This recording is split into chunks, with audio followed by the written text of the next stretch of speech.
Vous savez, quand on est mort, enfin, que ce soit ici ou ailleurs, vous savez, c'est en étant en vie que j'aime bien venir ici.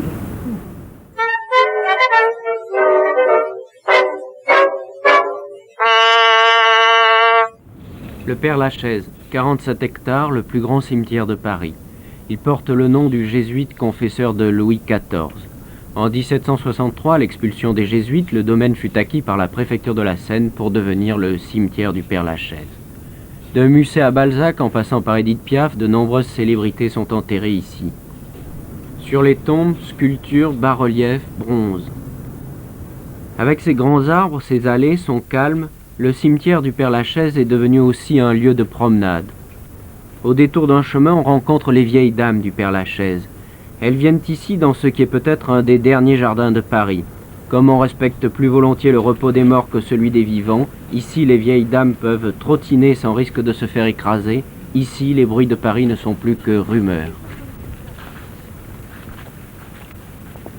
Je viens presque tous les jours. Évidemment, maintenant, je ne marche pas comme je vous avais dit d'antan. D'antan, il y a beaucoup de tombes que je ne me rappelle plus. Et vous avez assisté à des enterrements célèbres? Oui, non, moi, oui. À l'enterrement, mettons, comment ça s'appelle, Cachin. Cachin? Il y avait beaucoup de fleurs. De Lazareth aussi, il y avait énormément de monde. D'abord, il n'y a pas très longtemps. Des Torres, non, puisque j'étais en vacances à ce moment-là. Brasseur, je n'étais pas là non plus.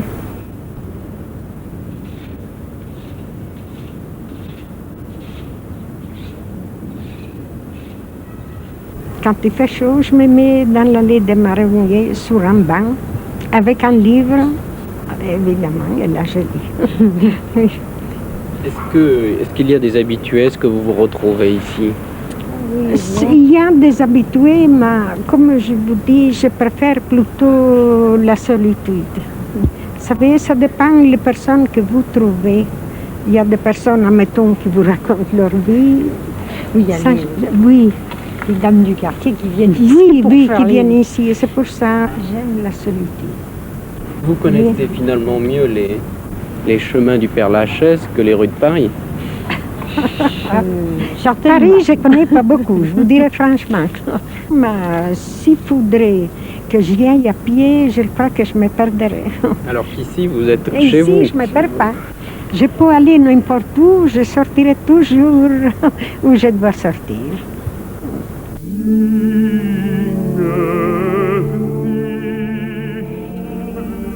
Enfants et vieilles dames aiment les légendes et elles ne manquent pas au Père-Lachaise. On raconte que pour exaucer tous ses vœux, il faut toucher le buste du spirit Allan Kardec. En revanche, pour soigner la stérilité, il faut poser la main sur le gisant de Victor Noir. Mais les ombres furtives qui passent entre les tombes ne sont que des chats abandonnés au moment des vacances. Mais ils ont trouvé leur bonne mère, tous les matins ils sont nourris. Je suis venue un jour à un enterrement et j'ai vu un petit chat, alors qui paraissait malheureux comme tout. Alors, comme j'habite pas très loin d'ici, moi à Gambetta, j'étais lui chercher à manger. J'avais vu une dame qui m'a dit « Oh, mais vous savez, il y a beaucoup des chats et tout ça, je pourrais vous en faire voir. » Alors, c'est comme ça que c'est arrivé. Alors, j'en ai commencé à m'en soigner une dizaine.